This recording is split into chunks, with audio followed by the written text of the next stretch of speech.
অরূপ বিশ্বাসকে দেখেছি ভালোভাবে সেলফি তুলতে। অরূপ বিশ্বাসকে মনে হচ্ছিল মেসির জায়গায় অরূপ বিশ্বাসকে নিয়ে প্রোগ্রাম হচ্ছে। মেসিকে এক ঝলকে দেখতে পাইনি। কয়লা চুরি গরু চুরি ঠিক আছে, মেসি চুরি করবে?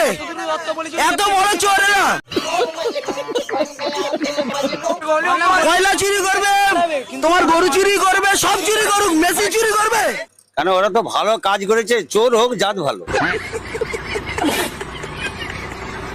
বছরের খাটনি আমার ওয়েল ঠিক আছে। আমি 15 বছর বয়স থেকে আমি টাকা জমিয়ে দুর্গাপুজো কালী পুজো আমি স্কিপ করে আমি মেসিকে দেখতে। তোরা হয়তো এটা ভুলে গেছিস, সেটা পশ্চিমবঙ্গ, এখানে সবই দুর্নীতি। 2026-এ চোখটা খোল, না হলে দেখবি বিয়ের টাকা পর্যন্ত গায়েব হয়ে গেছে।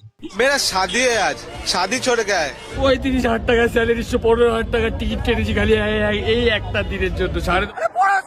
সল্টলেক স্টেডিয়ামে আজকে যে ঘটনা ঘটেছে তার সর্বতোভাবে আয়োজকদের সম্পূর্ণ ব্যবস্থাপনার গলদ এবং তার ফলাফল হচ্ছে আজকের এই অনুষ্ঠান। মানে দেবাংশী যা খিস্তি খায়, এরকম খিস্তি টিএমসির কোনো নেতা খায় না ভাই।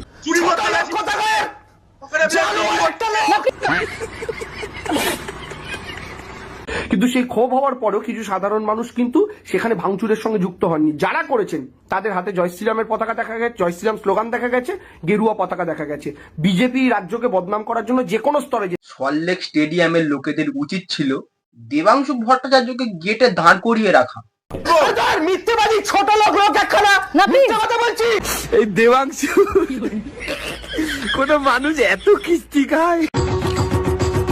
আফসোস লাগছে যদি এটা মুখ্যমন্ত্রী মমতা বন্দ্যোপাধ্যায় নিজের স্পটে কোনোভাবে এসে যেতেন না, ওনার 1 সেকেন্ড লাগতো জনতার পালসটা বুঝে যথাযথ ব্যবস্থা উনি 1 সেকেন্ডের মধ্যে করে দিতেন মমতা বন্দ্যোপাধ্যায়। তুই ঠিকই বলেছিস, যদি পিসি ওখানে থাকতো না, পিসি জনগণের পাওয়ারটা ঠিক বুঝে যেত। তাই এটা হলো মেসি আর এটা হলো পিসি, আর এটা হলো রোনাল্ডো আর এটা হলো কুনাল্লু। মেসি এসে আমাদের রাজ্যে 15 মিনিটও টেকতে পারলো না। তাহলে একবার ভাবো, আমরা 15 বছর আছি, তাহলে আমরা কতটা সহ্য করে আছি তোমরা একবার ভাবো।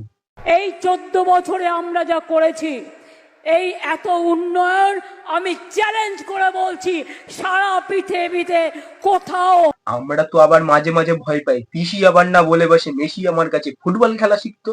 কি বলে? সরকারি চাকরি পেতে হলে যে 10 লাখ টাকা রেডি রাখতে হবে, আর একটা মেসির সাথে সেলফি তুললে বানা 10 লাখ টাকা দিতে হবে।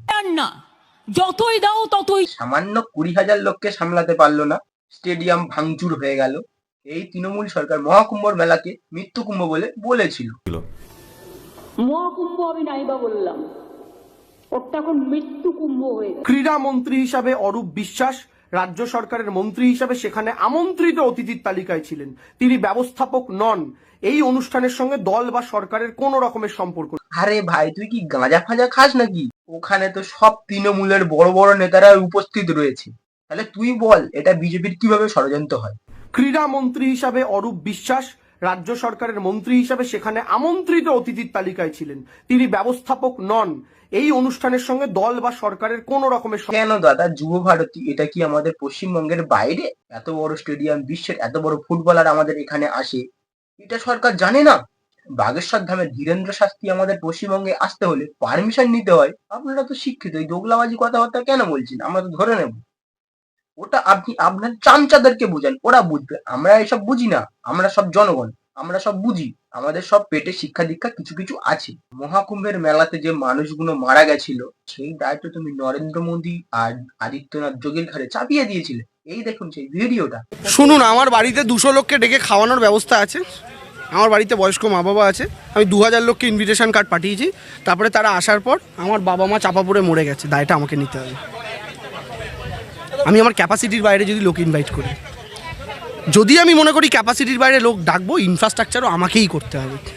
তো এইটা খুন, এটা কোনো অ্যাক্সিডেন্ট নয়, এটা খুন। আর এই খুনের দায় যোগী আদিত্যনাথ নরেন্দ্র মোদীদের, যারা 5,000 কোটি দিয়ে বিজ্ঞাপন করে পোস্টার লাগিয়েছেন গোটা দেশ জুড়ে। কুম্ভে যে একটা প্লেয়ার এলো বাইরে থেকে, এখানেও বড় দুর্নীতি। শ্রীরামের পতাকা দেখা গেছে, জয় শ্রীরাম স্লোগান দেখা গেছে, গেরুয়া পতাকা দেখা গেছে। বিজেপি রাজ্যকে বদনাম করার জন্য যে কোনো স্তরে যেতে পারে। আমার এই দেবাংশু কোন মানুষ এত। দেবাংশু খিস্তি খাওয়ারই যোগ্য। দেখ, ভিডিওটা আজকে এখানেই শেষ করলাম। ভিডিওটা যদি ভালো লাগে থাকে লাইক কমেন্ট শেয়ার করতে পারবে না। আর তোমরা কি সাবস্ক্রাইব করতে ভুলে যেতে? সাবস্ক্রাইব করে দাও প্লিজ। Tata, good bye. আমি আজীবন ভালোবাসা ছাড়া।